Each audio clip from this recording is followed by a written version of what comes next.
Falar da história da homossexualidade é desvendar uma narrativa muitas vezes apagada.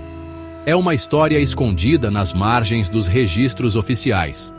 Essa história nem sempre foi chamada de homossexualidade. O termo em si é bem recente, uma criação do século XIX.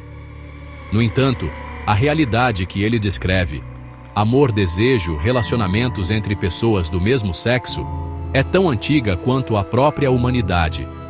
Essa jornada através do tempo revela não uma única história, mas muitas. Ela nos mostra uma vasta e diversa tapeçaria de experiências. Essas experiências mudam drasticamente dependendo da época e do lugar. Compreender esse passado é crucial. Ajuda-nos a entender as lutas e vitórias atuais das pessoas LGBTQIA+, ao redor do mundo, mostrando que sua existência não é uma moda moderna, mas uma presença constante ao longo da história humana. Essa exploração é, na verdade, um ato de justiça histórica. Por séculos, essas histórias foram silenciadas, condenadas, ignoradas. Eram sussurradas em segredo, codificadas em poemas, pintadas nas entrelinhas de obras-primas. Resgatar essa história é um ato poderoso. Dá voz a inúmeros indivíduos que viveram e amaram, desafiando as normas de seu tempo. Conecta as comunidades LGBTQIA+, contemporâneas a uma linhagem longa e resiliente. Essa conexão proporciona um senso de pertencimento e valida suas identidades. No mundo antigo, os conceitos de homossexual e heterossexual não existiam como os conhecemos hoje. A identidade não era definida pelo gênero da pessoa que você desejava. Em vez disso, as sociedades tinham diferentes maneiras de entender e organizar os relacionamentos. Na Grécia Antiga, por exemplo, os relacionamentos entre homens eram comuns, frequentemente integrados às estruturas sociais e educacionais. A relação pederástica, um homem mais velho, o Erastes, e um homem mais jovem, o Eromenos, era uma instituição bem documentada. Era vista como uma forma de transmitir conhecimento, valores, status social. Não se tratava apenas de sexo, era sobre mentoria, amor, educação cívica. Filósofos como Platão escreveram sobre esses laços, elevando-os como forma mais pura de amor. Essa aceitação não era universal. O fator-chave muitas vezes não era o gênero, mas os papéis sociais. Em Roma, um cidadão livre podia ter relações com outros homens. Esperava-se que ele fosse dominante e ativo. Ser parceiro passivo era visto como afeminado e vergonhoso, um sinal de fraqueza para um cidadão romano. O gênero do parceiro importava menos que preservar o status masculino. Relacionamentos femininos são menos documentados. A história foi escrita principalmente por homens. Poemas de Safo, da ilha de Lesbos, nos dão um vislumbre poderoso do amor entre mulheres. Seu legado é tão forte que seu nome e sua casa são as raízes das palavras sáfica e lésbica. A ascensão das religiões abraâmicas, especialmente o cristianismo no Império Romano, marcou uma virada profunda. Com o crescimento do poder da Igreja, uma nova estrutura moral foi imposta em toda a Europa. Essa estrutura foi construída sobre uma teologia que, progressivamente, via o sexo como aceitável apenas para a procriação dentro do casamento. Qualquer ato sexual fora desse contexto era considerado pecado. As relações homoafetivas, vistas como inerentemente não procriativas, foram alvo de condenação especial.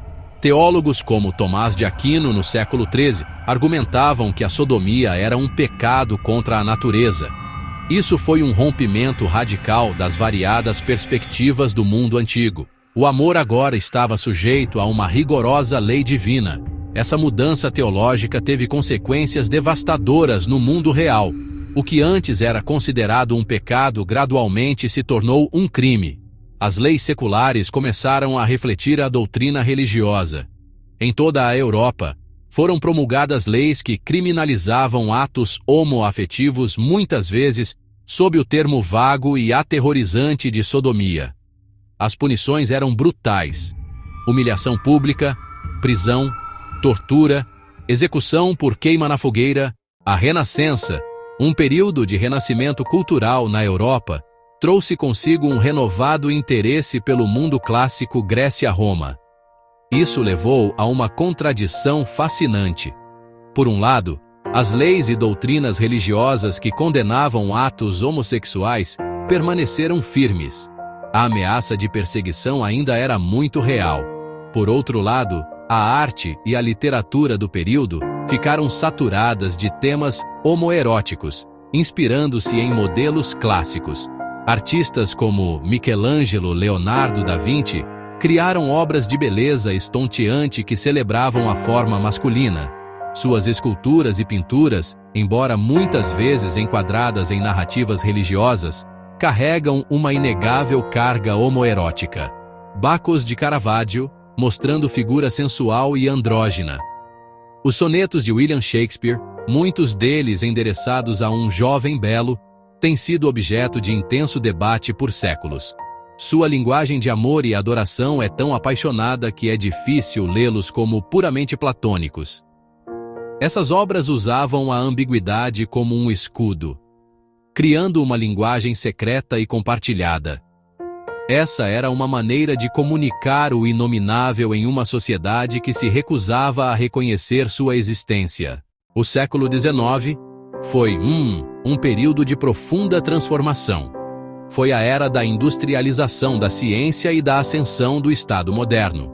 Essa época também mudou como a sociedade categorizava o desejo pelo mesmo sexo. O foco mudou de condenar a sodomia para definir uma pessoa, o homossexual, impulsionado pelos campos emergentes da medicina e da psiquiatria. Médicos começaram a estudar o desejo pelo mesmo sexo como condição médica, uma doença mental ou um defeito congênito. Em 1869, Karl Heinrich Ulrichs cunhou o termo uranismo para descrever quem desejava o próprio sexo e o chamou de terceiro sexo. Pouco depois surgiu o termo homossexual, enquadrado como identidade patológica. A medicalização foi uma faca de dois gumes. Por um lado, criou uma nova linguagem e uma nova categoria de identidade. Pela primeira vez, havia um nome clínico para essas pessoas. Foi o primeiro passo para uma consciência coletiva e um futuro movimento político. Ativistas como Ulrichs usaram essa linguagem científica para pedir reforma legal. Alegavam que, se era inato, era cruel punir por isso. Nascia um argumento de direitos pela descriminalização. A primeira metade do século XX presenciou algumas das repressões mais brutais da história. Na Alemanha nazista, o regime intensificou a perseguição sob o parágrafo 175, uma lei que criminalizava a homossexualidade. Homens gays eram considerados inimigos do Estado, acusados de não contribuir para a taxa de natalidade ariana. Dezenas de milhares foram presos. Estima-se que 5 a 15 mil foram enviados para campos de concentração. Lá, eles eram forçados a usar um triângulo rosa. Esse símbolo os marcava para um tratamento particularmente cruel, tanto pelos guardas quanto pelos outros prisioneiros. Essa tentativa sistemática de exterminar pessoas gays é um dos capítulos mais sombrios da história queer. O triângulo rosa seria depois resgatado por ativistas como símbolo de memória e desafio. Em outros países ocidentais, a repressão foi menos genocida, mas ainda assim generalizada. Nos Estados Unidos, o período pós-Segunda Guerra foi marcado pelo Pânico Lavanda. Correu em paralelo com o Pânico Vermelho anticomunista. Um relatório do Senado de 1950 declarou que homossexuais eram um risco à segurança. Isso levou à purga sistemática de milhares de homens gays e lésbicas de cargos governamentais. Batidas policiais em bares gays e espaços públicos eram comuns. No Reino Unido, Alan Turing, herói que ajudou a vencer a Segunda Guerra Mundial, foi quimicamente castrado por ser gay. Ele morreu por suicídio 2 anos depois. Sua história ilustra tragicamente a intolerância cruel da era. A noite de 28 de junho de 1969 mudou tudo. Começou como uma batida policial de rotina no Stonewall Inn, um bar gay no Greenwich Village, em Nova York. batidas em bares gays eram comuns, uma forma regular de assédio. Geralmente os frequentadores se dispersavam silenciosamente, com medo de serem presos e de exposição pública. Mas, naquela noite, algo foi diferente. Os frequentadores, uma multidão diversa que incluía drag queens, mulheres trans de cor lésbicas, com estilo masculino, jovens de rua, não se dispersaram. Eles revidaram. A raiva e a frustração acumuladas por anos de brutalidade policial, estigma social e uma vida de medo, finalmente explodiram. A multidão resistiu à prisão, atirou objetos na polícia, forçou a polícia a se barricarem dentro do bar. A revolta não foi um evento único, mas uma série de protestos e confrontos que duraram 6 noites. A notícia da rebelião se espalhou como fogo pela comunidade gay. Foi um momento poderoso e eletrizante.